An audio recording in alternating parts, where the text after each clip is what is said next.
pale na baba, nilimachua kwenye eneo fulani. Unajua hivi watoto wachungaji wanakuwa watoi zaka. Mimi nilikuwa natoa zaka. Nilikuwa natoa zaka 300, 100 ngapi? Mungu alinisemesha siku moja. Ndio maana mimi huwa nikiwafundisha watu zaka, huwa nawafundisha kile Mungu alichonifundisha. Amina. Wewe nikupe ushuhuda labda. Sasa basi, kuna siku moja wakati nimeanza kumtafuta Mungu, nimeanza kama 19, 20. Nilikuwa mimi na kawaida ya kutoa zaka hivi. Kwenye hiki nimepata. Sijapigia mahesabu nilipata kiasi gani. Nafika tunaangalia. Hapa. Nachota.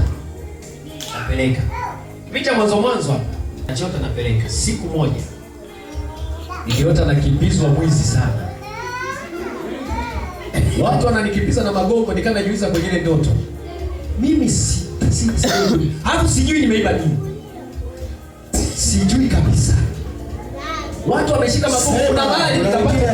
Kuna mahali na gogo likawa limekaa, nikajificha. Ile ndoto sina kuja kuisahau mpaka uzeeni. Yaani nikajificha kwenye ile gogo hivi. Wale watu wakapita, "Mwizi, mwizi." Watu ni wengi. Nilipokurupuka, si unajua ni ule uchanga. Baba, katika jina la Yesu, roho za wizi kwenye familia yangu. Nikafikiria baba alinisema mdogo Disma alikuwa ni mwizi. Roho za wizi toka. Toka kwa jina. Wao nikaanza kupambana na kemea roho za nini? Toka kwa jina Yesu, toka. Pepo la wizi toka. Toka, nimekazana. Toka. Nikaenda, kumbe Mungu alikuwa ananiangalia. Anacheka. Kama Paulo anasema nilipokuwa mtoto nilifanya mambo kama mtoto, niliongea kama mtoto. Na Mungu alikuwa anaangalia, anacheka. Siku moja nilikuwa nimejiegesha tu hivi. Unajua unasikia kama mtu kaeka mdomo wake hapa kabisa, anaongea kwa upole sana. Kabisa nilikuwa sijalala. Yaani nasikia mtu akipita, mlango ukifunguliwa. Sasa nimefunika tu macho na tafakari.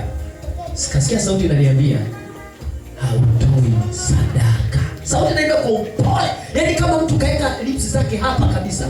Nilishtuka kwa sababu nilikuwa naona mbona mlango sijasikia ukifunguliwa ni nani? Nikajua yule kijana alokaa naye kitu ameingiaje? Unaona unashtuka ameingiaje? Ile hatua ya kushtuka mpaka kuja juu hivi nimeletewa ile ndoto na kimbizwa mwizi. Mungu akaniambia, yaani kutoka ile hatua ya kuinuka mpaka kukaa hivi sekunde ngapi? Nimesemeshwa maneno haya ninayokuambia. Mungu akaniambiaje? Ile kitu nilichokuonyesha ni kwa sababu utoi sadaka. Akanipa andiko la Malaki, akasema lile Malaki nimesema mnaniibia nyinyi waizi. Kama mimi ndio hukumu watu, nasema wewe ni mwizi, ni nani atasema wewe sio mwizi? Na mwizi kwenye ufalme wangu wa Mungu. Akaniambia hivi, waizi umesikia kama mpe. Akaniambia mimi ni Mungu ambaye nina hukumu